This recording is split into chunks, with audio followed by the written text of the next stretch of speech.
I used, when I was teaching more back when I was at the University of Miami, was something called Newsmap.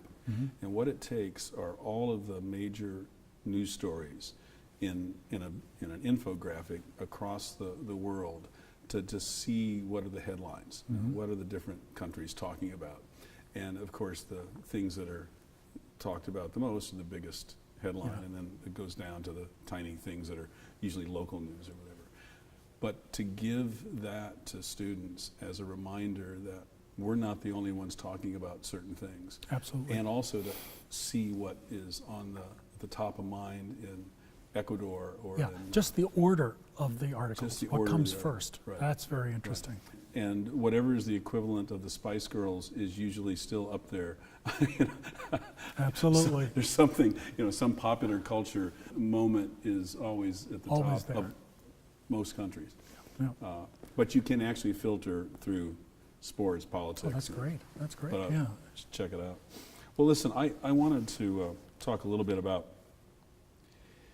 you started your talk with the rhetoric about the challenge of international education, about the words that are used to describe the goodness, the value of it.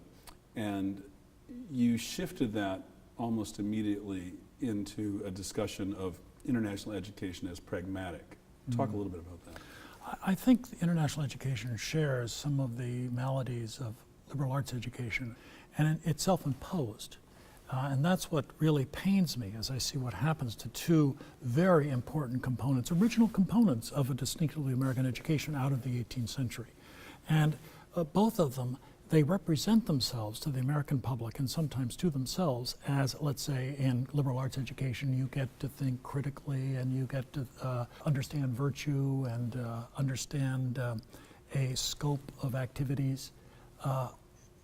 They rely on the cognitive, and they don't go to what purpose. And often we in the academy have been loath to go to the to what purpose because we see that as utilitarian. The same in international education. It's often portrayed as, well, and I was talking to some faculty after, and they were talking about how their projects they were proposing, which was advancing understanding. That's very important, but it doesn't resonate. I believe obviously it's an important concept, but it is not material enough to catch the imagination and the commitment of those, for example, who might fund projects in those areas, or who would engage, let's say, college students who would look at liberal arts education as an option, or students who would study overseas. Their questions, even their families are questioning, to what purpose? What I am saying is that if you look at the origins of both international education in the U.S. and closely aligned liberal education in the U.S., they were pragmatic, first and foremost. They were to produce people who came out of that education, both strands together, who would be able to help build this nation and build it in every conceivable way. We didn't have time for non-performative education. Right. It was understanding to an end. Understanding to an end. Right. And again, unfortunately, that has been restricted to, in the current day and age, only jobs. Right. We have lost that building government, for example. Building good government is an end of virtue.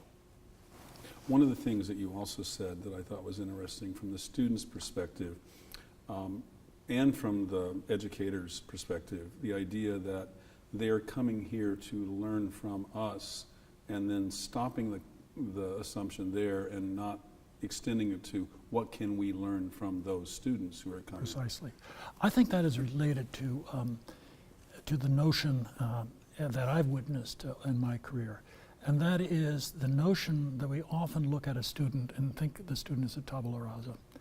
And the student has nothing to bring to the table. And yet that person, to get to where they are, and think of an international student, in many cases they're leaving their families, they're going to a very different environment.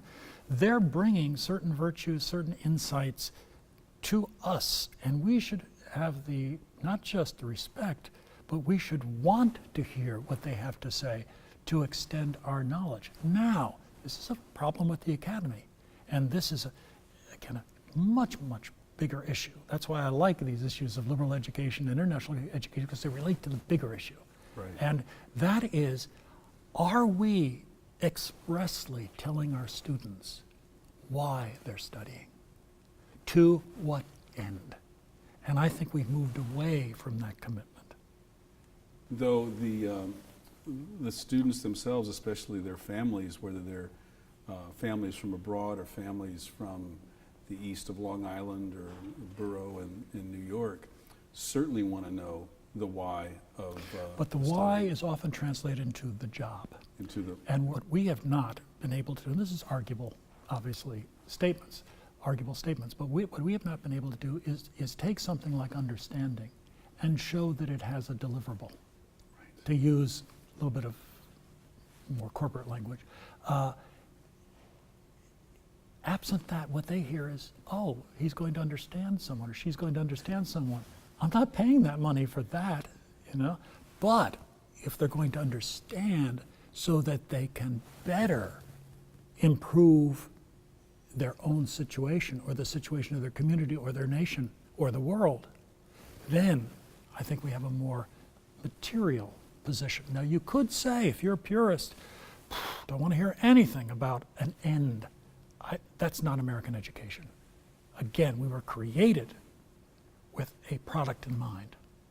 Talk a little bit more about the originalists, the creation of American education as incorporating an international learning experience as an essential.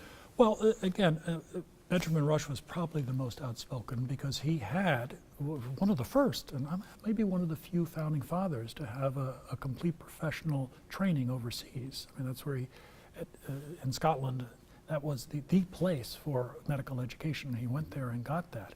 So he had an objective in mind. But if you look at Rush in particular, and again, he was in conversation with Jefferson, he was in conversation with Adams and a host of other people, and there was at the beginning this very strong notion that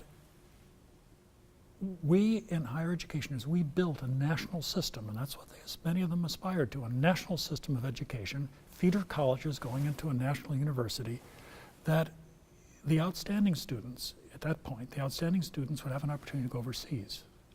They would study internationally, and explicitly they would bring back the best knowledge, not just in the classroom, but also talking with people in the streets, keeping a notebook, and they would come back and implement in their studies and implement in society that which improved the nation. Now, to make that work, and Rush was, again, exemplary in this, you need to send your students overseas knowing, one, a little bit better of who they are as Americans, what they represent, and it could be multifaceted, has to be multifaceted. But secondly, they need to know what they're perhaps looking for. I would never discount, and Rush never did, chance. Right. But there's what needs to be done. And that's why today I find more and more students, particularly the international ones, and by the way, the international students wonder sometimes, I talk to them, what's wrong with the American students? Why aren't they getting behind these big global issues? We need to cooperate. They have all this opportunity, all this richness of knowledge, and they're not passionate about it. And they shake their heads sometimes. I've talked to them. But it is to then come back and put this international knowledge to play in a concrete way.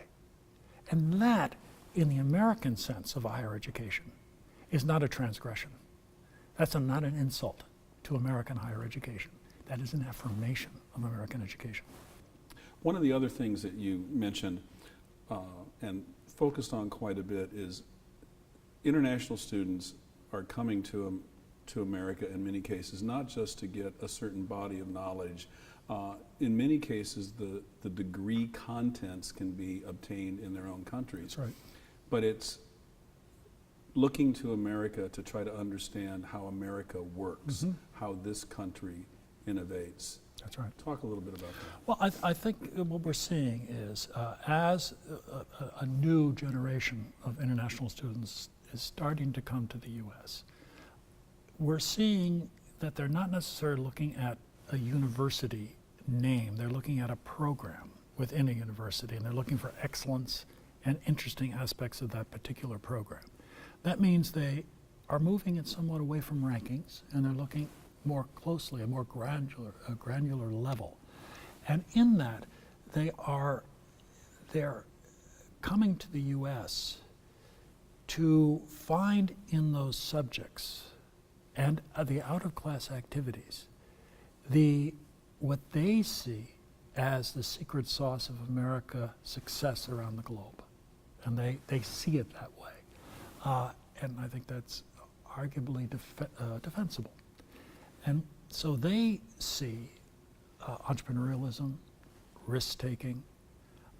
They see the idea of connecting dots where others don't even see anything.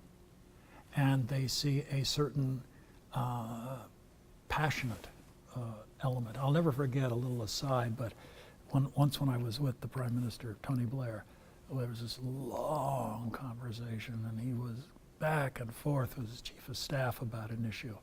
And we were in his office, and I had to kind of pinch myself because I tried not to do this, but there was a point where my stereotypic American side asserted itself. I can't believe I did this, but he was talking and massaging the issue so much and bringing up all this.